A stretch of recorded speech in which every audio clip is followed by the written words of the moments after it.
Hi, I'm Jeff Fredrick. I'm going to go over skinning pheasants for the pheasant feather art. We got fall coming up here. A lot of people are going to be going pheasant hunting on game farms or hunting wild birds, maybe even out west. The one thing you want to do is if the birds are a little wet, if it's a little wet out, hang them up in the breeze, let them dry out a little bit, and then they'll be ready to skin out and the feathers will be in great shape. So as far as pheasants go, if you're hunting on game farms, I know they typically start their hunts in September.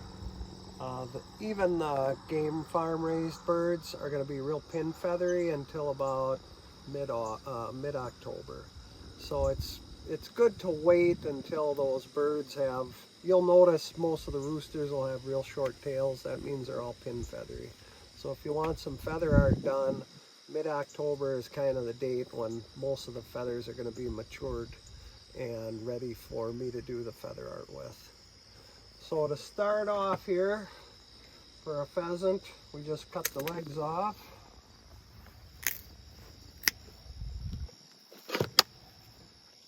You know, if your dog does some damage to it, or if they get a little bit shot up, it's good to send me 2 or maybe 3 pheasants.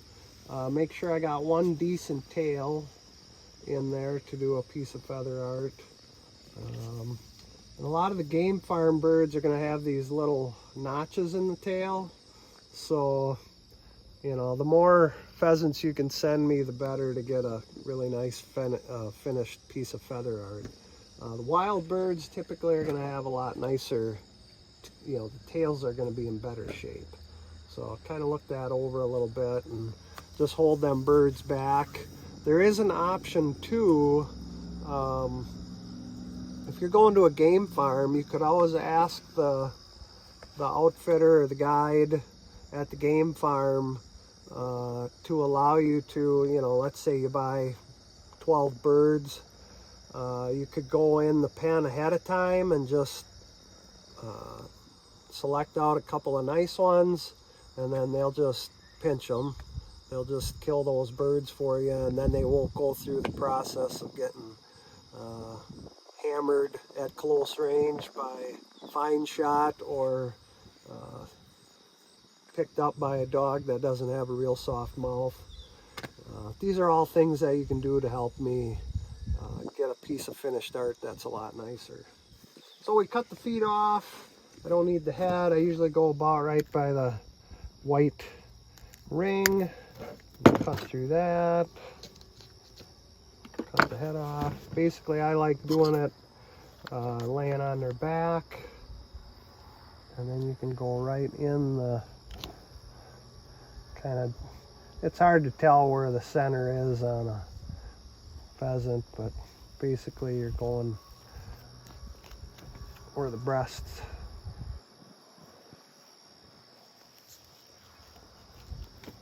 kind of right down the middle.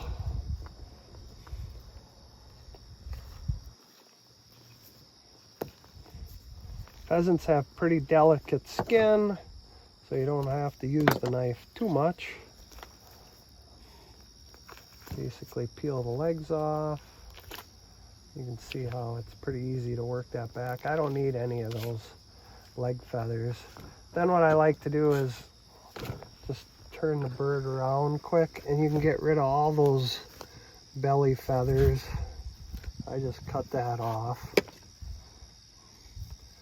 And then I grab it right under the tail, cut the vent off, and then you'll see where the tail connects to the body.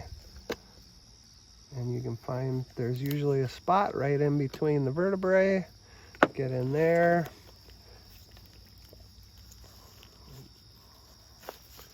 Again, it's typically easier to just kind of peel these by hand.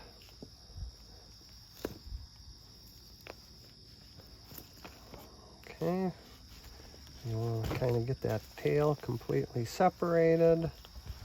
All right, now we go back to the base of the wing, pull that back as far as you can, cut into the top of the breast, and then you'll find that joint where the wing connects, and that's real easy to get through that.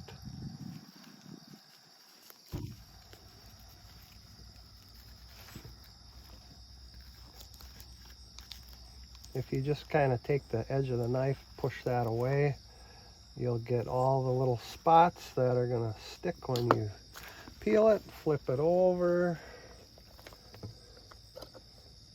If there is a little bit of blood like that, it doesn't hurt to have a piece of paper towel to just kind of mop that up.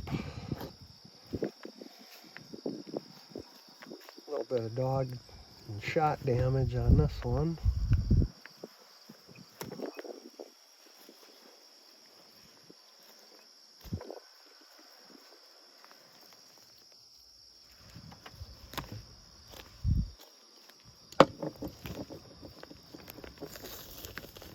And then you take the body, and you got to be a little gentle there or you'll pull the whole bird apart.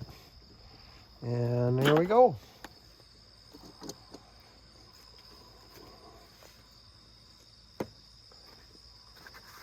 I take a paper towel, hold it up, ready to go. Okay, and now we're going to bag our pheasant skins for putting them in the freezer. Now typically what I tell people is you know, when you put it in your freezer, obviously you want it in a plastic bag. But always make sure before you ship skins to me to remove it from the plastic bag after you take it out of the freezer. Wrap it up in some paper toweling or some newspaper, any type of thing that's going to absorb any moisture, because the cold, wet skin is going to sweat a little bit, and then that moisture mixes with a little bit of blood in there and it'll wreck a lot of the feathers. So anyway, I've got a long taxidermy bag here. Even like a bread bag or a garbage bag will work. But the thing to remember is to put it in so that the feathers are all kind of going one direction. I'm going to put 2 in this bag.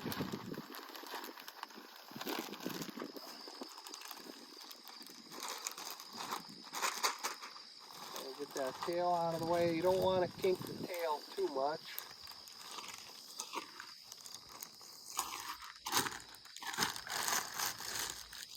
When you put it in the freezer, you don't have to seal them shut. Just try and make sure that you don't put a big kink in the tail. So I hope everyone has a safe and successful fall. And contact me through Facebook or Instagram. You know, private message me and I'll get you pricing and more information on the pheasant feather art. And I've got plenty of frames made, so looking forward to a great fall.